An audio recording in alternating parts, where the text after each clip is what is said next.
What's going on, everybody? Welcome back to another episode of 9erTalk with Jasper and Jamal. I am one half of the co-host, Jasper.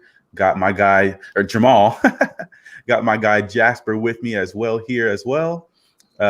Huge victory over the Green Bay Packers this week. The 49ers seemingly found a way to snatch victory out of the jaws of defeat, it seems like.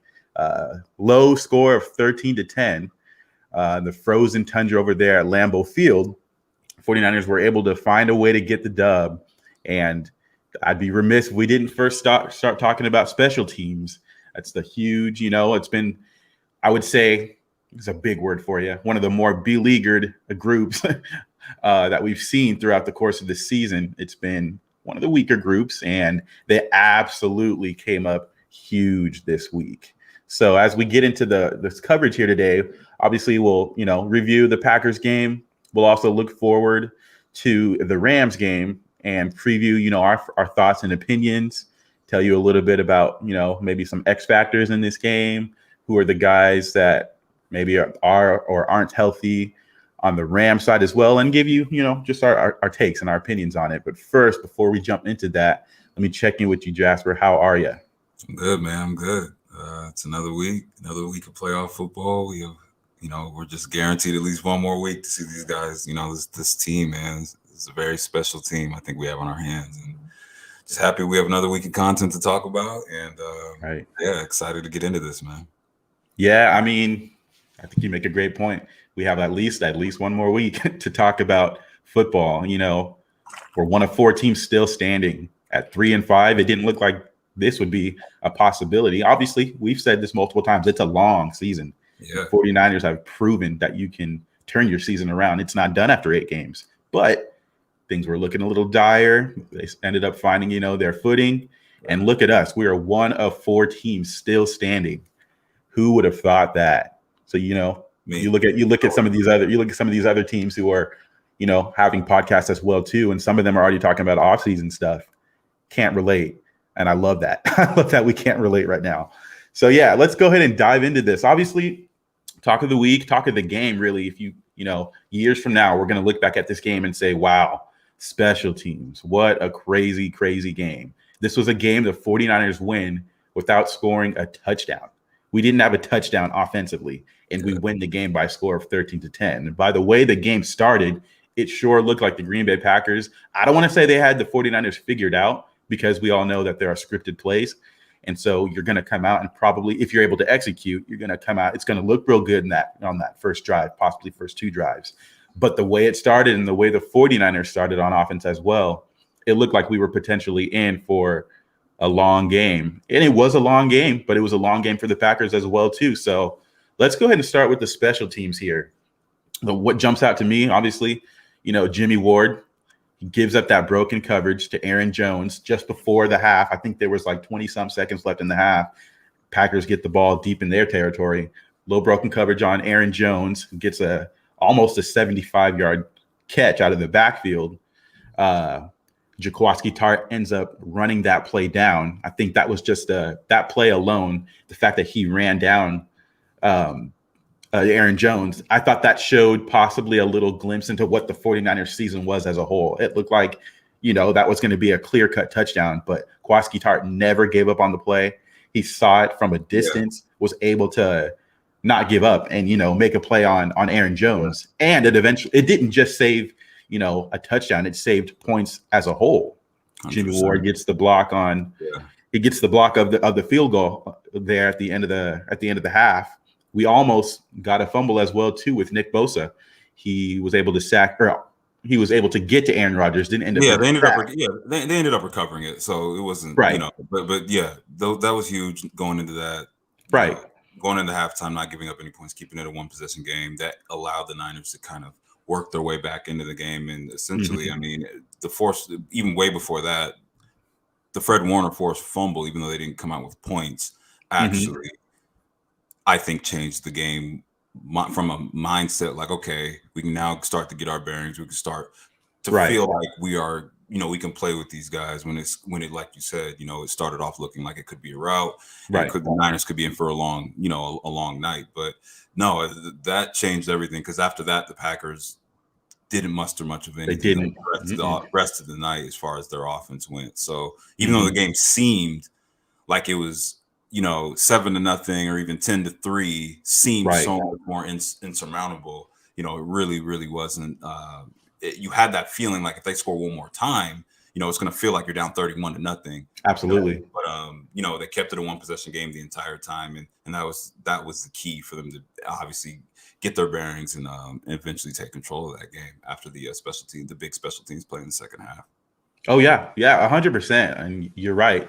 There seemed to be, I would say, that they use the words, momentum changing plays, and it seems like this 49ers defense just continues to find ways to either limit a team's scoring ability or completely stop it in general. And so, as you had just mentioned, after the first drive, they went down the field pretty quickly, I'm not going to ever say easily, but they were executing. They executed the ball very well down the field, get a nice touchdown. It looked like Davante Adams was in for another huge day, and he still had a good game, no question. You're not going to stop at Davante Adams. Still had a good game. But if you look back in week 3, he killed us the whole game in week 3. Yeah. I had the over. Killed us. on Underdog Sports. I had the over. He was absolutely. The over was 100 receiving yards. I had him at over. I just kind of marked that down as that's what he's averaged against the Niners coming into that game. He averaged 100 yards. So I had the over on that for sure. So the fact that I kept him under that was incredible. 9 for 90. It was. I'll live with that any game. I'll take that all day against him. 9 for 90. Yeah. Obviously, basically, he averaged the first down each catch, but it didn't kill you. So not at all. Exactly. So you can give up 9 for 90 against someone like Davante Adams and keep him at the end zone. That was big. What I liked about that too, because I went back and looked a little bit just at some of the stats and stuff from that week 3 matchup and kind of compared it to what happened in this game a little bit as well too. And you see, he was essentially, in my opinion, Davante Adams was a huge part of their offense. 18 targets. That's enough. You see sometimes that many targets between 2 receivers. That was 18 for him alone. He got 12 of them. So he was dominating. He was playing very well. 12 for like 132, something like that. And he did get a touchdown. In this game, it was more of the same, but it was a little bit like about a third of that in terms of targets. He only had 2. He caught 9 catches, obviously, as we just said, for 90 yards on 11 targets. So to me, that says a lot about our defense as well, too. Not to stop him, but to find a way to limit him to 90 yards. And that says a lot about the defense, but it also says a lot about Davante Adams and the talent that he is at the wide receiver position as well, too. Hats off to everyone all around. They also found a way to they were clocking him. He was getting hit. The 49ers physicality continued to show up in this game. Just to go back really quick to that special teams play, Jimmy Ward, obviously, the broken coverage, but he got the potential, he blocked the field goal on that specific play.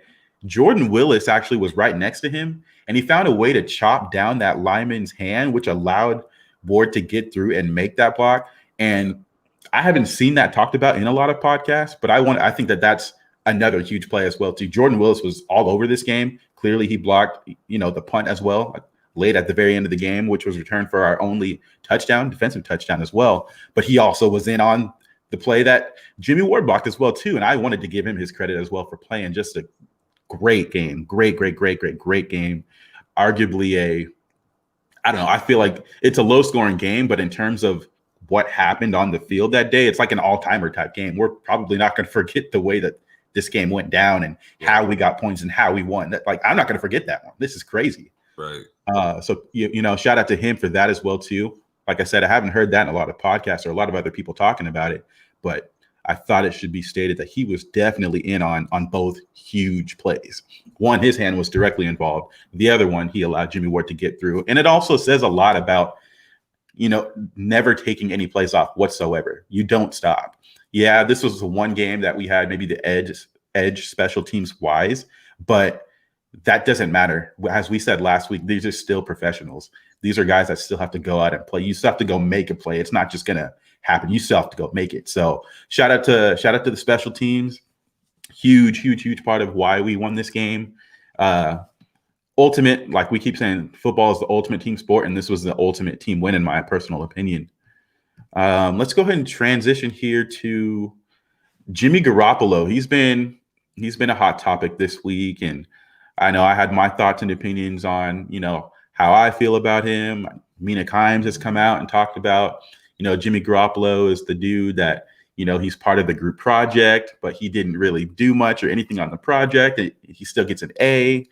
I didn't necessarily fully agree with that comment as a whole. And I'm not the biggest Jimmy G fan but I want to be as objective and as fair as possible. And so in saying that, I don't think it's possible to, I know people don't like it, but he finds a way to win. So if he's finding ways to win games when we have him on the field consistently, he has to play somewhat of a role. That doesn't mean he has to play the biggest role, but he's playing somewhat of a role. So to act like, and I'm not saying everyone's saying this, but to act like he wasn't, we're always winning in spite of him, I don't believe that that's always true. Now, I believe sometimes you could use that argument for sure, but I don't think that you can use that all the time. And in regard to the first half in general, or in specific, I actually thought Jimmy came out poised, ready to execute. I thought he played really, really solid in the first half that I don't think a lot of people want to give him that credit for, especially if our minds are already made up with how we think of him as a quarterback. Oh, he's not this good, or, other people think he's really great, but there's a lot of people who think he's just not good. And so it's easy, in my opinion, for people to say, oh, he played bad. But in my personal opinion, you can look at his stat line, at the end of the game while our emotions are high and, we didn't score an offensive touchdown. And you can say, man, he only went 11 for 19 for 131, couldn't throw a touchdown. And, he had an interception. That's a bad game. But what I would argue is in that first half, there were missed opportunities, and it was not his fault that certain opportunities were missed. Yeah. You had Kittle drop a pass that could have potentially been a touchdown. I think he probably would have scored on that. Debo had a dropped pass. Ayuk even had a pass that was dropped that was real close to being a fumble. It wasn't. It was Jennings. It wasn't. And Jennings too. Exactly. Yeah.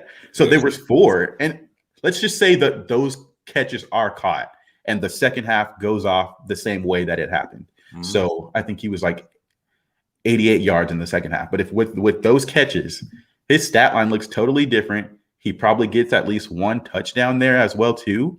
And people probably aren't talking about this. So in my opinion, I don't think it's fair for everyone to say he's just bad when I think with a quarterback like a Jimmy Garoppolo, there's much more nuance to it than just being good or just being bad. Right. But we talked about this yesterday. It's not that she's wrong. It's just that in total, when you look at it in a bigger scope of what NFL is right now, it's a QB-driven league. So when you look at the quarterbacks that are doing the things that they're doing in that vacuum, yes, he is essentially the kid that doesn't do much and gets drugged through the group project and still gets credit when the Niners do end up, overcoming some of his weaknesses and winning the game.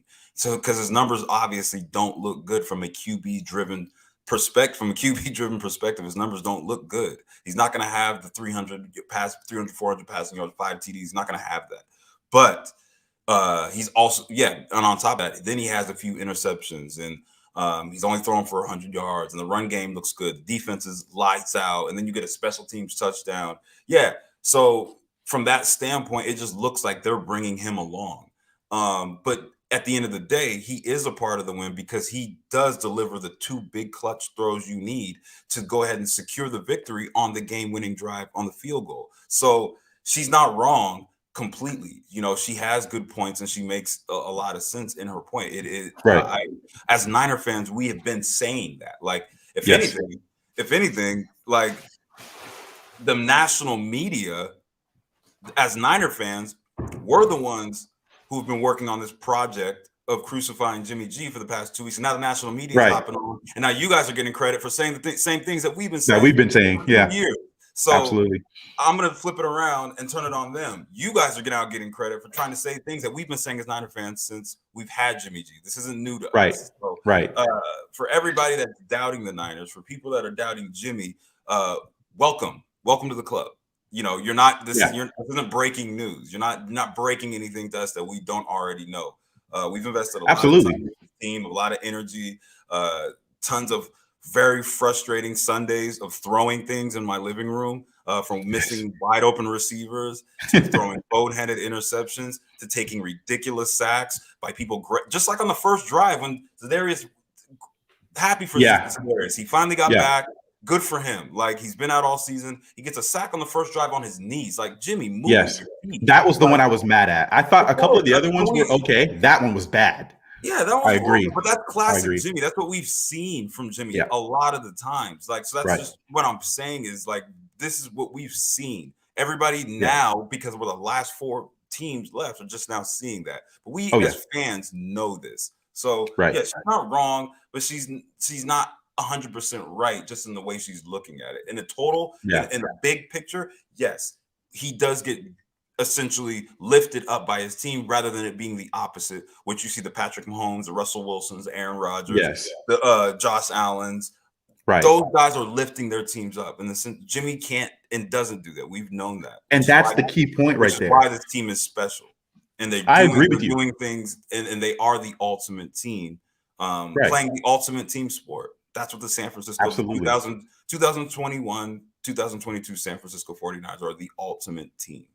Absolutely. And that's where I agree with you. I think, he said he can't do certain things that an Aaron Rodgers or a Russell Wilson, a Josh Allen. You're absolutely right. He doesn't elevate the way that those guys do because the way he plays football, his physical talent isn't on the level of some of those guys as well. He's not going to extend. Yes, he can extend plays with his legs if it's there, but he's not extending the same way that those guys are. So I'm with you. I think all of us generally agree that he wins in different ways than those quarterbacks do. I think he has to. I hate that I'm saying this because I think every quarterback is essentially a system quarterback because they all have to play in a system. But I think that Jimmy Garoppolo is much better when he's able to be in a rhythm. He's able to throw. Yeah, we see a lot of his yards after the catch. He's better on timing, things like that. He's not going to extend the way a Josh Allen does, in the last 2.5, 3 minutes of a game and score 2 to 3 touchdowns like that on sheer talent. The play breaks down and he's able to keep plays alive. That's not a Jimmy Garoppolo. And so 100% that I'm with you. He is to an extent getting carried a little bit for sure because he's not he's not doing the heavy lifting. If he's having games where he's throwing the ball 19 times, then we're not asking him to throw the ball as often as we are some of the Russell Wilsons, the Aaron Rodgers, the Josh Allens. He's not doing the heavy lifting.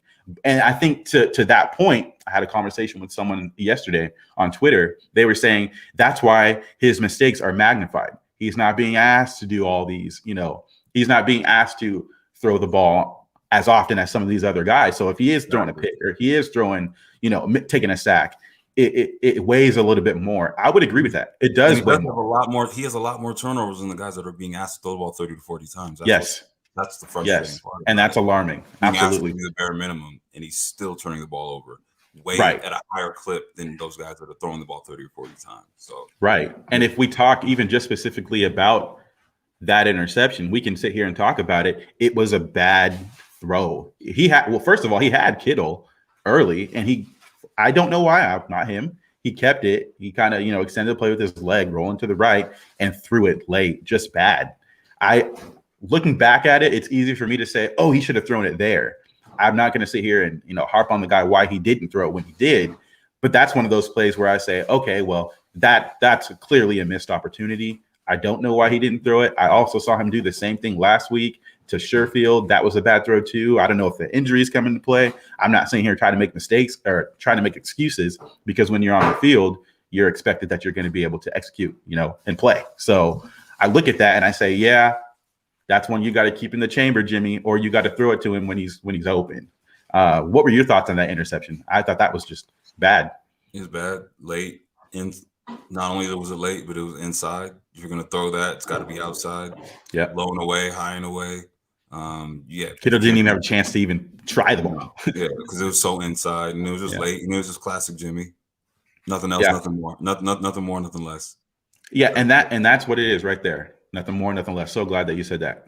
This is part of who he is as a quarterback, and I think that maybe going forward into next year, for those who don't see it now, especially if Trey Lance is the starter, as I presume he will be, I think people will probably start to appreciate Kyle Shanahan as a play caller, a play schemer, and being able to work with Jimmy Garoppolo's strengths and his weaknesses. So I think people will start seeing that going forward. First of all, this also is a run-first team as well. So we want to run the ball. We want to run the ball well. Do they want to run the ball 40 times every game? That's not realistic. But do they want to run the ball probably 30 times every game? I think they would definitely shoot for that, for sure. And so I said this for a couple weeks. We talked about this as well, too. Even with Trey Lance coming in next year, and he does have, a similar type ability to a Mahomes or an Allen in the fact that they can extend plays with their legs, make off schedule, things like that. I don't expect that he's going to be throwing the ball 30 to 40 times a game unless it absolutely calls for that. In week 3 against the Packers, Jimmy did throw the ball 40 times, but we got down so much that was kind of, it had to happen. I don't think Kyle ever schemes it up like that. And I don't think he's going to scheme that up for Trey Lance either. So I think one of the things that gets kind of confused and why Jimmy Garoppolo doesn't throw the ball more, the 49ers don't want to throw the ball 40 times a game. Now, they probably don't. I would assume ideally they don't want to throw it more than 25 times a game. I think that's probably a balance that they would look for. As we transition here to Deebo Samuel and a couple of the other playmakers as well, I wanted to say, so Deebo, he had 3 catches, 44 yards, 10 carries, 39 yards. If I look at those stats, I say, wow, okay, the Packers defense was doing something, not just to him, but even to Elijah Mitchell too. 17 carries. It's quite a bit. It's a decent workload. 53 yards. So he was largely held in check. Question for you. Do you think the Packers defense held those guys in check, or do you think the elements played a role, or is it both? Elements. You put that game on a neutral field or just normal weather. I think and to that point, I also think, the Packers' greatest strength is their ability to throw the ball, their playmakers as well. They were affected by it as well, with a little bit of the Niners defense that has been, the Niners defense has shown up over the past second half of this season. So I would say it was definitely both, a little bit of both. They played us pretty well in week 3 as well, shutting down the run, whether that was a Trey Sermon or I think it was just Trey Sermon. Even Kyle Juszczyk was even back there at the first play. Exactly, yeah. So shutting those guys down. So they did a pretty good job, defensively against the Niners until the Niners started to get, some traction and got things going in the second half of that game in week 3. Little, the last drive, obviously, and they just left too much time for Aaron Rodgers. But I would say the elements played more of a factor than their defense just completely shutting down the Niners. Because again, the Kittle and Jennings drop passes early on in the game could have changed everything. Just for those drives, just the morale could have came away with points. And then once the Niners, it's tough. It's tough because the offensive line definitely had some breakdowns. I don't know if the weather had anything to do with that.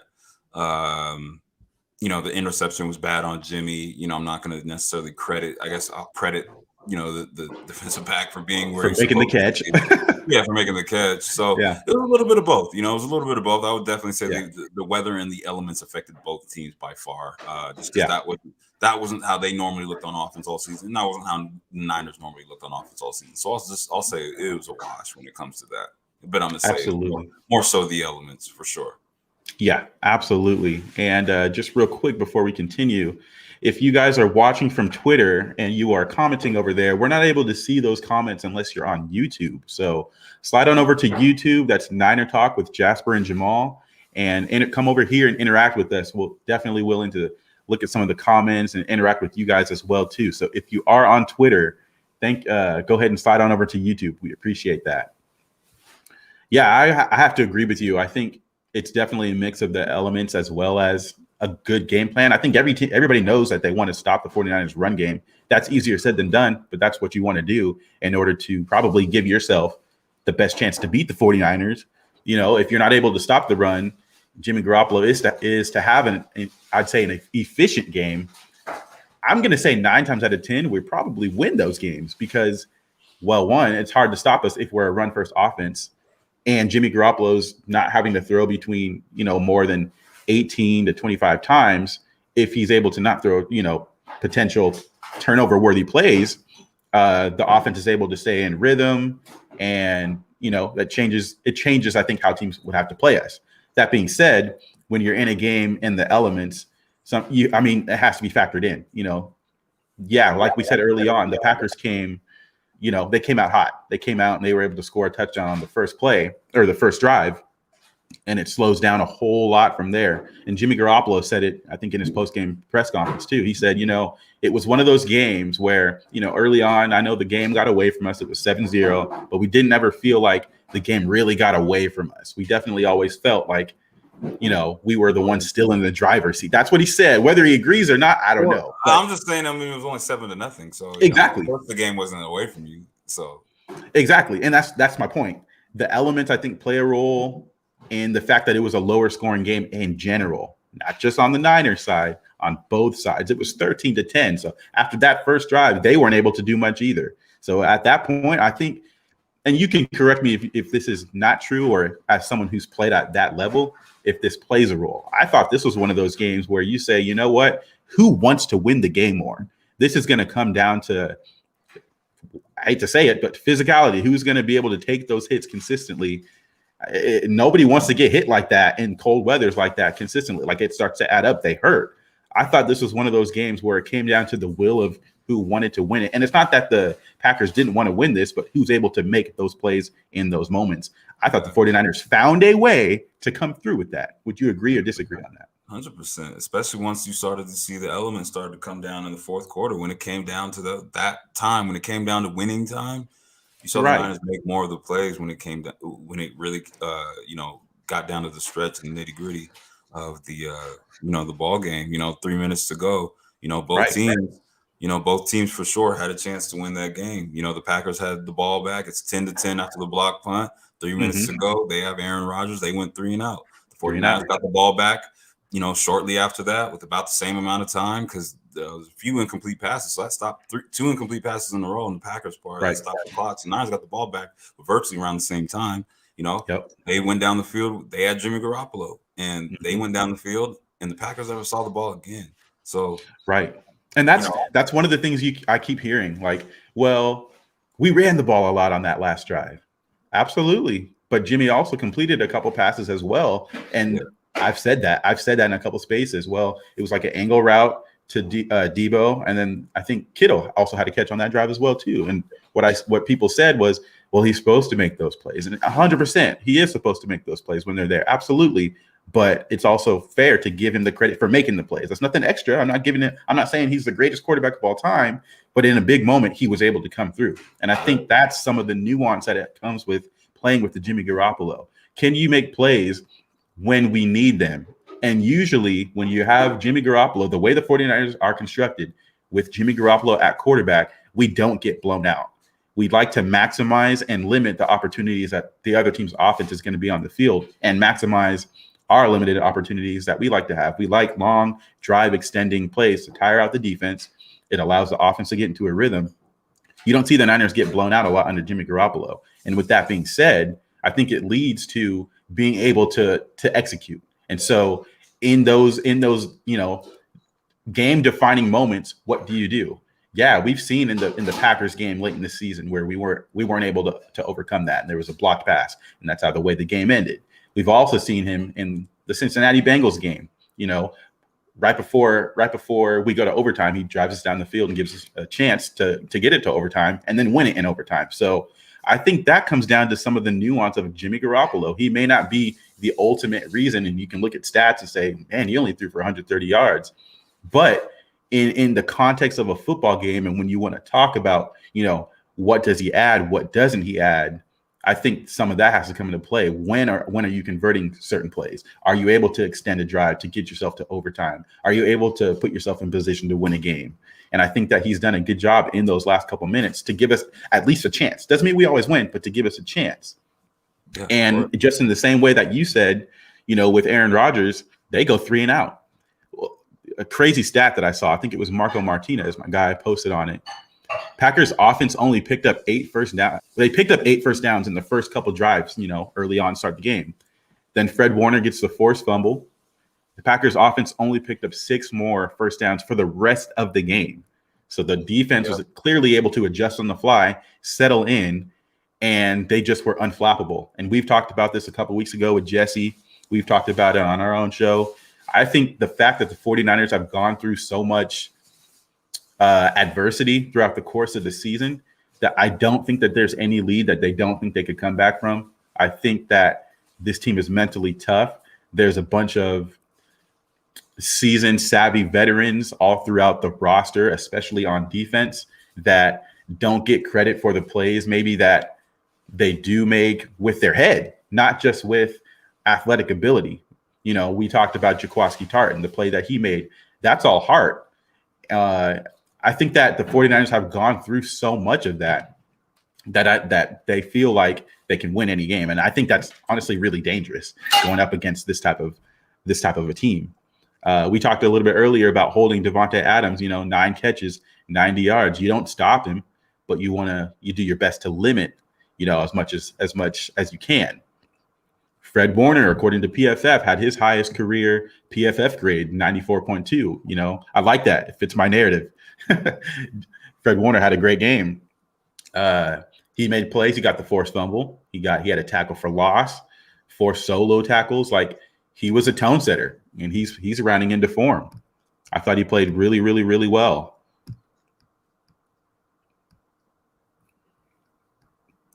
Yeah, so we can transition here to our thoughts and opinions going into this NFC Championship game versus the Rams.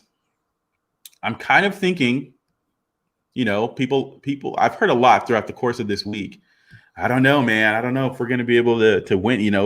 If we're going for 7, this will be 7 straight, and I'm going to toss this to you. But my first thoughts when I hear that is, listen, I think this team should feel confident that they can beat this team. They've done it twice. Sure, winning 3 times versus a familiar opponent inside your own division. Sure, it can be tough, but each game is different. So I think the 49ers are going to. They're confident against anybody, bro. This is what absolutely. They're confident against anybody, regardless of who they're playing. They're confident against their next opponent, and that's how. Right, and we're only 1 game from the Super Bowl. They're going to have the full attention. They're going to. It's just at the end of the day, whether they beat them 100 times in a row, whether they've lost 100 times in a row. The way and I've said this way back in the spaces, back when we were talking about that we had no chance of beating the Bengals, back when all the spaces were negative, and I tried to tell everybody about that, and I, for whatever reason, haven't got my flowers yet for that. Whatever. I was in those spaces telling everybody how the parity in this league, the Niners can beat anybody, anyone, and every team feels that. I guarantee you, the Jags going up against the Bucks probably feel like they could beat the Bucks because those are all NFL players. They all have pride. They all feel like those dudes put their pads on the same way I put my pads on. So the 49ers go into this game with confidence, not only because they beat this team six times in a row, but just because that's the way an athlete thinks in general. Like, you think you're going to win because you think that the preparation you've done throughout the week is better than that dude's preparation. You think that even if your preparation, even if my preparation might not be as good, you know what? I'm just that dude. I'm that dog. I'm him. Right. So that's how I feel about myself on the football field. And the rest of the guys, they'll come along with me. So they're confident regardless. I don't even think the 6 games it's not in their head. If anything, it's in the Rams' head more than it is theirs. They're thinking about it a lot more than the 49ers. So their confidence is sky high just because of everything they've been through, because they know that they're not reliant on one single person in this game. That includes their quarterback. They're not relying on a quarterback, they're not relying on a running back, they're not relying on a receiver. They rely on themselves. They're a team, and that's how they're going to go into this game. And that's the mindset it seems like they've had pretty much ever since the Arizona game, the Colt McCoy game, as Niner fans would call it, the Colt McCoy game. In hindsight, seems like, it's cliche, but maybe they needed that. They really did need that. It was extremely humbling. It was a game. It was a big game at the time. It wasn't a playoff type game, but it was a big game in the sense of they can get back to 500. the Arizona's missing a ton of people. We are at home. We haven't played that well at home, thus far in this season. Let's get the and I was at that game, and I'll never forget leaving the stadium and feeling like this doesn't feel right. Like, what is wrong with this team? It doesn't even make sense. Like, this team is because I'm looking at all the stars that they have on that team, and it doesn't make any sense. And ever since that moment where I was just like, leaving Levi's that day, I didn't feel like they were ever out of it. Like, I never felt that way. So I'm surprised, but not surprised that they're at this point that they're at. Like, again, you heard me in all those spaces. Like, I came in always extremely glass half full, thinking this team is really good. Like, they tried to get out of their own way. We've been saying that. Exactly. So I've been saying that. So it doesn't really surprise me that they're in this position right now. And if I feel that way, all those guys in that locker room feel that way. Right. Well, the funny thing is, too, it was only 2 weeks later from that Cardinals game that we played these very same Rams and found our mojo and beat them 31-10. You could argue, I think you could make an argument that might have been the 49ers' most well-rounded offensive game. I think you could say that in terms of playing for 60 minutes. Yep. I think you could argue that. You could make that argument. Sustained drives, big chunk plays. Right. Not a lot of, third down conversions. There were money on third down that night. Right. Yeah, and it went but it helps when you get a pick six early. It helps when 100%. Your defense forces 2 turnovers, within the first 5 minutes of the game. Right.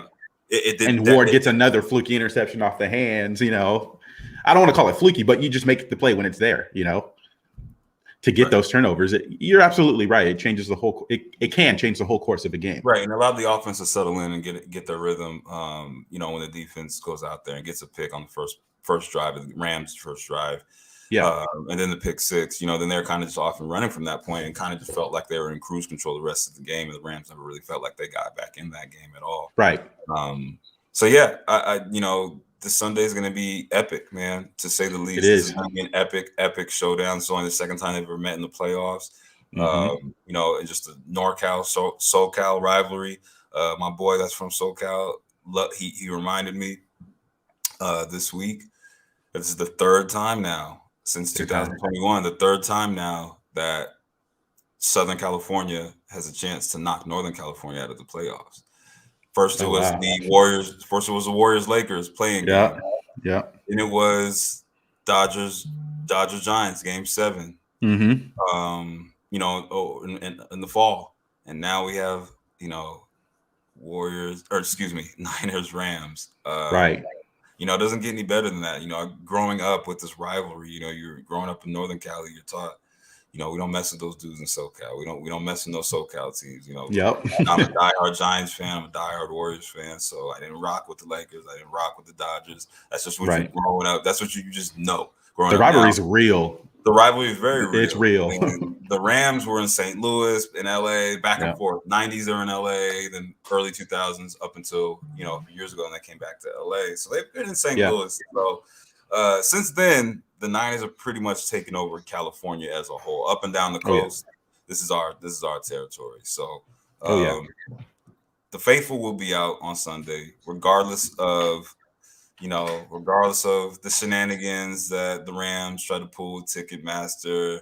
It's not going to work. We're pulling up regardless. What are we doing even with that? We're pulling up still, and we're going to pull up in full force. And how do you know? Yeah, man, it's going to be an epic game, and it just makes it even better that I was there 3 weeks ago at Levi South, aka SoFi Stadium. It was an unbelievable scene, as I said on the pod a few weeks ago. I still can't believe that I went. And now knowing that game basically produced this game is that's what I'm saying. That's what I think is so poetic, because it's like week 10, 31-10, 49ers find their mojo, go on the second half surge. Week 18, we play them again. They go up 17-0, and it didn't matter. We came back and win. And now, with everything on the line to go to a Super Bowl, who's the only one that stands in the way? These same Rams for the third time. That, to me, is just poetic. I love it. I think it's one of those games now where, hey, Sean McVay, I see you. I know what you can do. Kyle Shanahan, I see you. I know what you can do. At some point, you just get between those lines.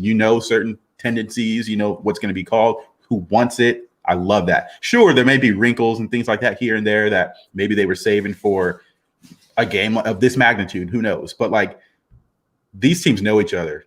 Who's going to go out there and play the game and win? That's what it really comes down to. Every week, you got to win the game. You don't just get handed it to you. So yeah, something that's been on my mind, I guess, this week now that they're in the NFC Championship game is I guess the lack of respect from the national media. It does surprise me, but it doesn't surprise me. But I'm gonna tell you the reason why it really actually kind of does still surprise me.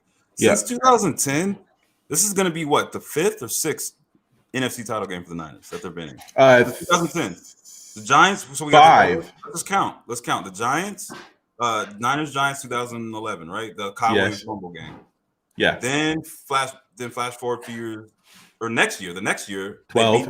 12. They beat the Falcons. Seahawks. Yeah. Then the Seahawks in 13. Yep. Then we got. Then we didn't. Then we went through obviously brief rebuild. Right. And, 19. Right. 19. And Shanahan, 19. That's 4. Yeah. Now 5. And this one. Yeah. So 5 in the last. Yeah. So since 2010, so in the past 12 years, the Niners have been in 5 NFC title games. That's literally almost 50%. Like, come on.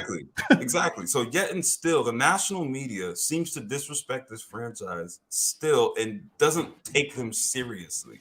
Right. And it all comes back to who's been at the helm of quarterback. So during those periods of times, it was Alex Smith, Kaepernick, and now Jimmy Garoppolo.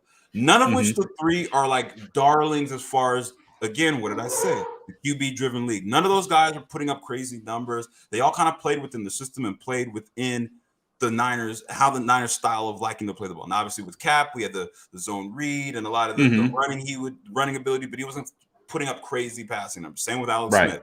Wasn't putting up crazy passing numbers, would just do enough, game manager kind of guy. Now it's Jimmy, who's essentially, he's not Cap or Alex Smith.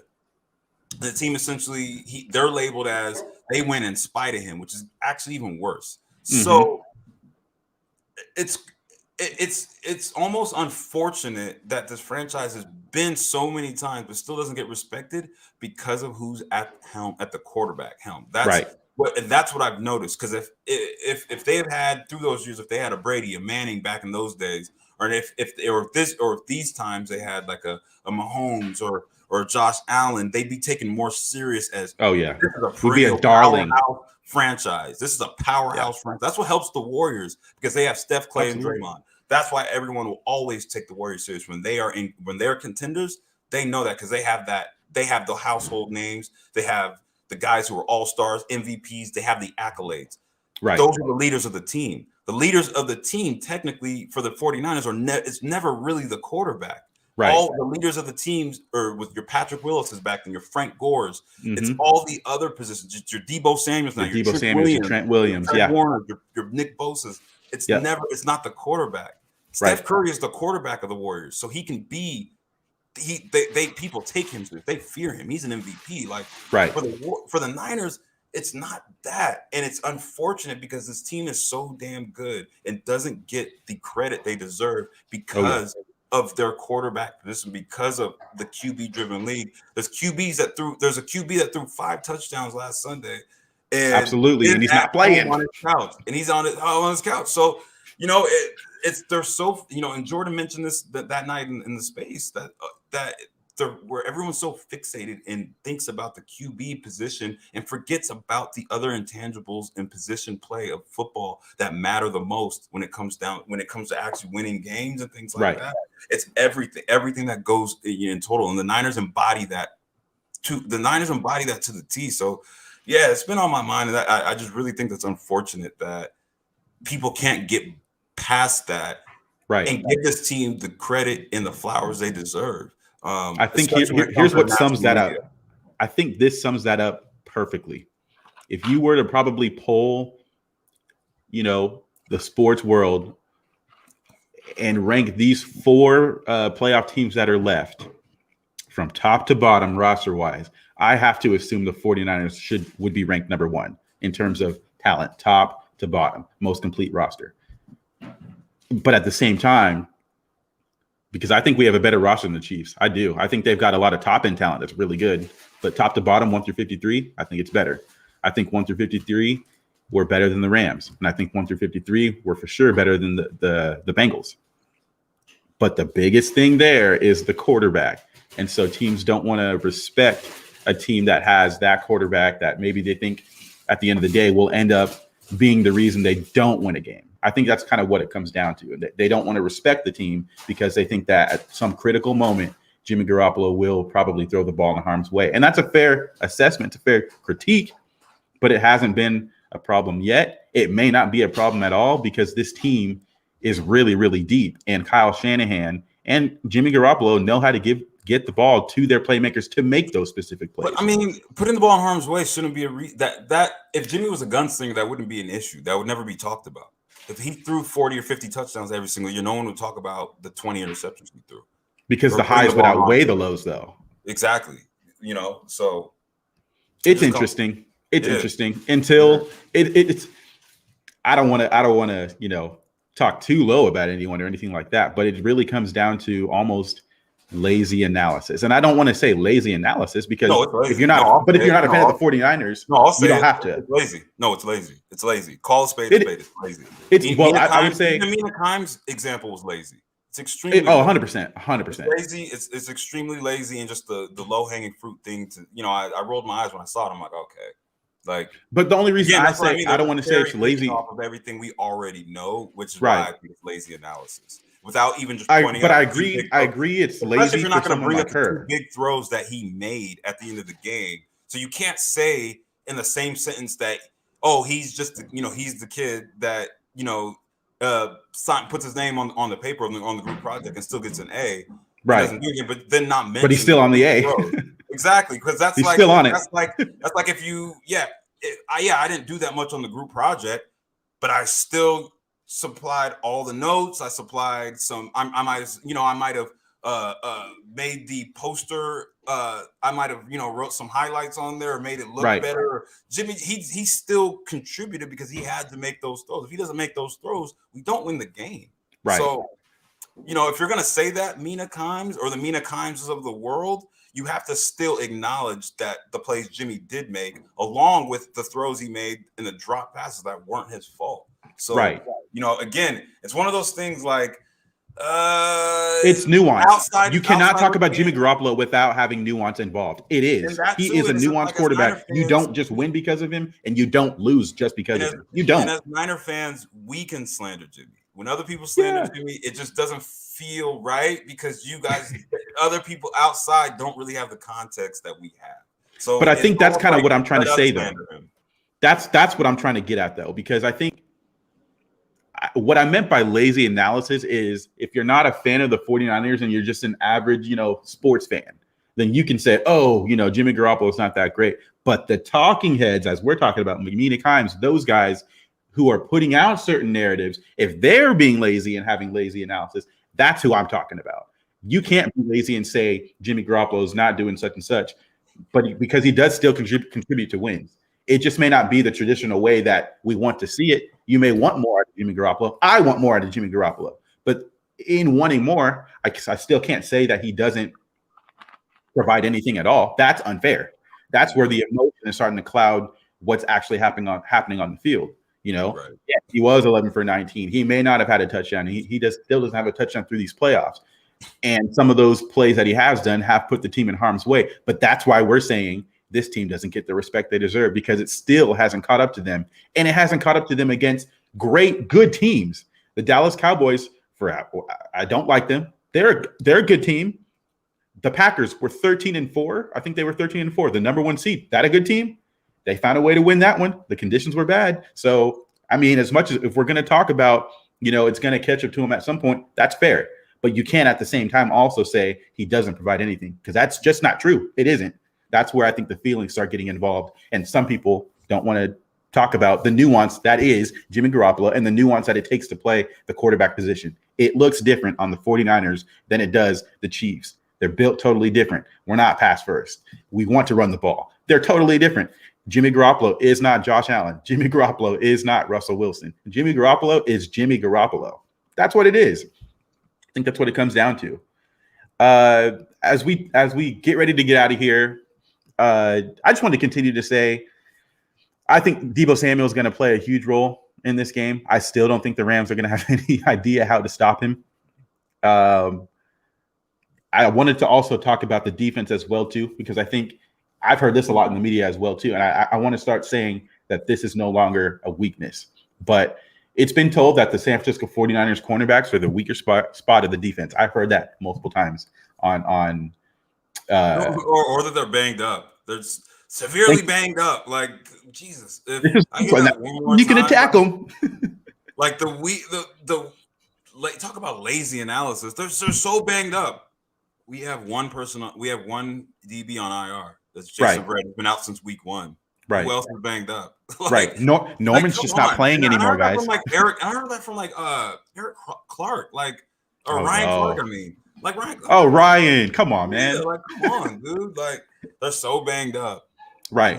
And here's the thing. And that didn't even take long to look up. You can just look up who's hurt. That's what I'm saying. That's what I'm saying. Crazy. And I saw this stat that I think just throws everything out the water. 49ers have held CeeDee Lamb, Amari Cooper, and Devontae Adams to combine 16 catches for 175 yards. And we know for a fact that Devontae Adams just had 9 for 90. Next up, we have Cooper Kupp. And in that game, in week 18, we didn't have K'Wan Williams. We didn't have Azeez Al-Shaair. We had Darqueze Dennard, who we just signed from the practice squad, just come up. He played crucial snaps down the stretch and in overtime to help seal that win. He played corner. And we had to he played nickel corner. And we had to have Dante Johnson play safety. And Tavon Wilson was out there too. Absolutely. Yeah. And that's my thing. Obviously, we started Dante Johnson in the slot. He ended up playing safety because Kwaski Tart got hurt. But I mean, at some point you got to start putting respect on DeMeco Ryans. I'm just going to say the defense as a whole. At some point, we got to start putting respect on this defense because they're humming right now. The corners are not a liability. Ambry Thomas. Emmanuel Mosley played his butt off. I thought he laid the boom on Devontae Adams a couple times. I thought he played really, really well. Dante Johnson played much better than I've heard being talked about. And just because he played better doesn't mean we have to rave about it. I thought he played a very, very, very sound game. And I had mentioned it in a space yesterday. I think it was yesterday. And I briefly touched on it here today as well. I think the athleticism, and myself included, I've said since Ambry Thomas started, I said, the athlete that is Ambry Thomas deserves to be on the field. You know, he's 4'3", and I feel like for me personally, I see that. I see his fluidity, but he's going to continue to get smarter, like on the mental side of the game. But in that same regard, I also feel like, and I thought about this yesterday, someone like him can come in on the latter half of the season, you know, having had started 6 games now, and he can come in and continue to look good and learn and progress on the job because you have a Jaquiski Tartt. You have a Jimmy Ward. You have a Fred Warner. You have an Azeez Al-Shaair who's playing great this year. You have a DJ Jones. And these guys, I don't think they get necessarily enough credit for the IQ that they have as well. Yes, they're good athletes, good to great athletes, but they have to be able to execute DeMeco Ryans' game plan as well. And I think that in regards to this year versus what we've seen maybe in years past with Saleh, we're able to disguise the defense a lot more. You might have Jimmy Ward and Jaquiski Tartt come up like they're about to play the run or play right close to the line of scrimmage, and just before the snap, you know, you see them sinking back into coverage, and that can play with the quarterback's eyes. We've seen that with Aaron Rodgers. We've seen that with Dak Prescott. So I wanted to shout out just the IQ of these guys as well too. I know there's a specific play that's going out on Twitter in regards to Dante Johnson and how he defended that blaze out that Devontae Adams played, and I thought that was beautiful. Yeah. Beautiful. And that was a play that he made with his head. I thought he knew he had inside coverage or help on the inside. So he stayed down and played the outside, and then he played it perfectly. He just did. We have to give those guys credit for what they're doing, and he did it. He did his job. And I think that sometimes that stuff gets overlooked because it's easy to talk about the athleticism. Those are the plays that stick out. They're cool. I like those too. And I've been a victim of doing the same thing. But I think sometimes as we, look deeper into these games, we got to give these, I think in my personal opinion, this iteration of the 49ers team defensively, they're really smart. I think their IQs are off the chain, and I think that's showing up on the field. Yeah, 100%, man. They're flying, and more than anything, they're flying around, and it was just so good to see the past few games. Having all three of our linebackers healthy, they make a Yes. huge difference. Those who fly to the ball, pretty much wipe out anything underneath. Right. And then let the guys in the back end and do their thing. But it's really more so of the front, man. That front, everything, all the stats you mentioned about what they've Covering done to yards shut and down the stuff. Yeah. what they've done to shut down the receivers. It all starts with up front, man. The receivers Absolutely. can't catch the balls if the quarterback that's throwing to them is on his back. Right. Right. So that front, and we're killing teams in the run defense as well too. Right. That's stifling. Right. That pass rush in the run defense, man, is really been off the charts over the past half of the season, and it's the main reason why the defense is flourishing as it is right now. Agreed. This run defense and the pass rush as well is absolutely the catalyst to this defense. I absolutely agree. And just because you said it, I said it, doesn't make it true. Go listen to Jimmy Ward. He'll tell you the same thing. And that's one of the captains of the team. So we want to thank you guys for tuning in to another episode of Niner Talk with Jasper and Jamal. Big game this Sunday. Leads us to the, if we get the dub, we're headed to the Super Bowl. Do the 49ers stay down there for 2 weeks, or do they come home? I got to assume they'll probably come home. They'll come to the crib. They'll come home. Yeah. But yeah, big one. What are your plans? Are you going to be? Are you going to the game? Are you able to get a ticket? I may come down there. I'm thinking about it. I got one connect that told me he'll know in 24 to 48 hours. Dope. My guy Gio, man. Shout out Gio. Yep. Yeah, that's my guy, man. I hope you get it, bro. I hope I do too. It'll be once in a lifetime experience. And I'm not one for predictions, but I did predict last week we were going to beat the Packers. I said it at the end. I said we're going to win. I have a feeling. I think we're going to win this game. You do too? I have a funny feeling. It's been a crazy year, and it's almost poetic again. I moved down to LA, just a year ago, around this time a year ago. And it's my 1 year anniversary of being down in Southern California. What better way would it be, to have my Niners close it out. Exactly, close it out. That'd be so crazy. And be pretty much essentially hosting a Super Bowl at Levi South, aka SoFi Stadium. And I think it's also just everything that they tried to do to keep the Niner faithful out. Man, it makes it even better. It just makes it even better, man. I've never seen anything like that. My dad was saying that he's all his years of watching sports, and he's twice our age. Like, I've never even heard of anything like that. He thought it was a joke. I was like, no, it's serious, Pop. No, it's real. They're really doing that. Like, they're really trying to seclude it to certain specific area codes. Right. It cracks me up. I don't understand. Like, they didn't even think about the fact that, all right, you're trying to keep out people from Northern California, Silicon Valley.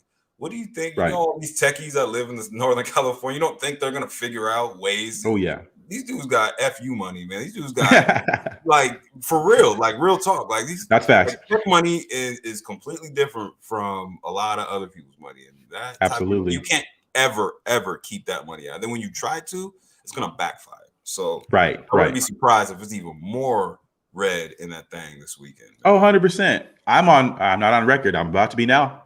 I'm now on record saying Rams fans don't truly exist. If you have to hide tickets from other fans, fan bases to get your fan base in there, then I don't think Los Angeles Rams fans really exist. Now, you could say St. Louis, I think they did, but I've seen on Twitter already St. Louis fans that are rooting for the 49ers because they're not in St. Louis anymore. So Los Angeles Rams fans, it was red. Don't exist to me. They're not real. It was even more red at the Coliseum a few years ago. It was even more of a takeover at the Coliseum. So this ain't new to them, man. This ain't new. Well, appreciate all y'all tuning in. Go 49ers. We'll see what happens. We'll be back next week for another episode. Hopefully we'll be talking about the Super Bowl for a couple weeks here. And we'll see what happens, but we're not looking ahead. We got the Rams' attention right straight ahead of us. We will look for this dub, and we'll catch you on the next one, next Wednesday, 6 p.m. Peace.